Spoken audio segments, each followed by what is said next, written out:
Toll Regulatory Board spokesperson, Ginoong Julius Corpus. Sir Julius, good morning. This is Aljo Bendio sa ngala po ni Congressman Erwin Tulfo sa programang Punto Asintado Reload. Live na po tayo sa PTV. Po, Sir Aljo, at Opo. sa lahat po ng ating masugid na taga-subaybay dito sa Punto Asintado, magandang umaga po. Okay, sa PTV po tayo at Radyo Pilipinas. Naka-live na rin po tayo. Sir Thank you Julius, opo, ano pong dahilan itong toll hike sa ating mga expressways? Sir Aljo, opo, maalala po ninyo, nung nakaraang taon tayo yung nag-approve ng petition ng NLEX na 2018 and 2020 petitions po nila, at ang minarapat po natin nung nakaraang taon na ihatiin ang pag-implement nitong approved petitions po nila.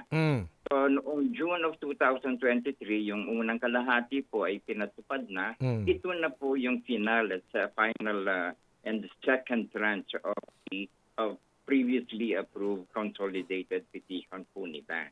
At kung gaya po ng nabanggit natin noong nakaraang taon, ang kadahilanan naman po rito ay unang-una may karapatan naman pong humingi ng adjustment ng ating investor at operator upang ma-cover at masagot din naman po nila ang kanilang mga pangangailangan, mabayaran ng mga pagkakautang, ang mga expenses to operate and maintain them in accordance with the standards itong ating facility, at the same time to make their investment viable at maipagpatuloy pa ang mga magaganda nilang mga expansions and improvements sa ating mga expressways. At gaya ng nabanggit ko po, ito ay last and final tranche na po ang adjustment na ipapatupad sa Martes, June 4 po.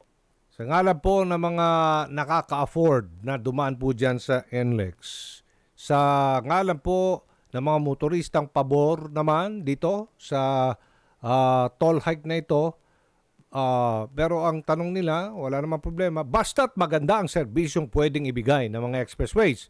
Ngayon ang problema po kasi, Sir Julius, halos lahat ng mga sasakyang dumadaan po talaga dyan po sa ating mga toll gate, hindi po nababasa po ng makina mga RFID sticker.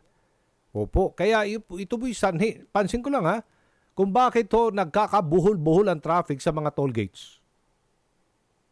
Sir Aljo, Opo. tama po kayo, no? May mga ganyang mga pagkakataon na nangyayari Oh. na hindi nababasa o hindi yung barrier natin sa Oo. mga toll gates. Subalit marami pong kadahilanan din yan, Sir Aljo. Oo. At bakit po sa ating monitoring and observation sa nangyayari sa ngayon, konti na lamang po talaga ang mga pangyayari na hindi mabasa yung RFID.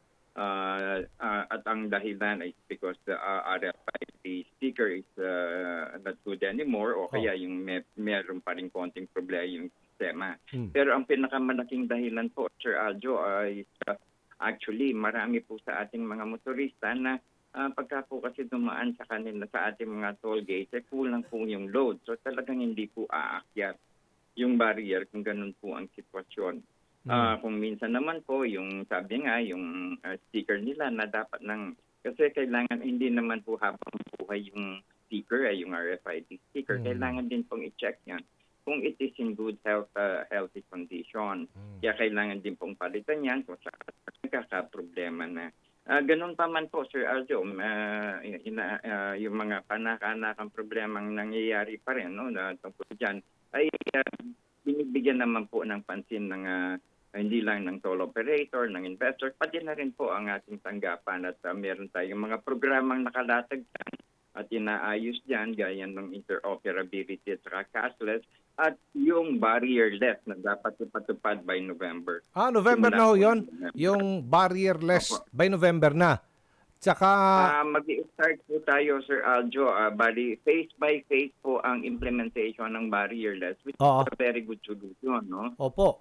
So, ang una pong balak nila sa by November, ang mga entry points muna ang bibigyan ng barrierless, kumbaga. But yung exit points ay hindi muna, para hindi mabulunan. So, balit sa ngayon po, may mga pilot testing na po tayo dyan sa barrierless. Kung matandaan ninyo, dito sa parte ng Valenzuela at yung ating NLEX Flex Connector is already at test experimental stage yung barrierless, and we are working on it Okay. as of now. Sir, kailan po natin asahan o expect na totally barrierless na ang pagdaan natin sa mga expressways?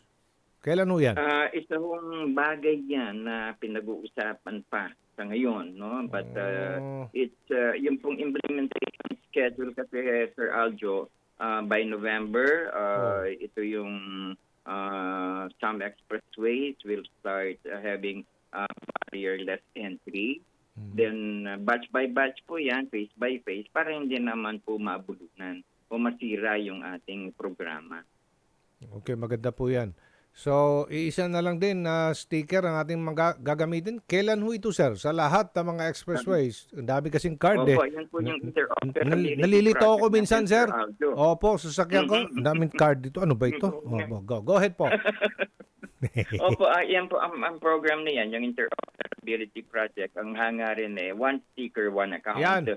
Ang hangarin po ay sana maipatupad na itong this coming July. Kung magkakaroon man po siguro ng konting extension for this implementation, it may be a few weeks or a few, not more than that. But we are still hoping. We're still hoping na sana po by July ay may maipatupad na tayong one sticker, one entry, one account, Sir Aljo. Okay. Thank you so much, Sir Julius Corpus, ang tagapagsalita ng Toll Regulatory Board. Thank you, sir. Maraming salamat po, Sir Aljo, at sa lahat ng ating kasamahan dyan sa Radyo Pilipinas at PTV4 sa inyong programa, Punto Asentado. Mabuhay po kayong lahat.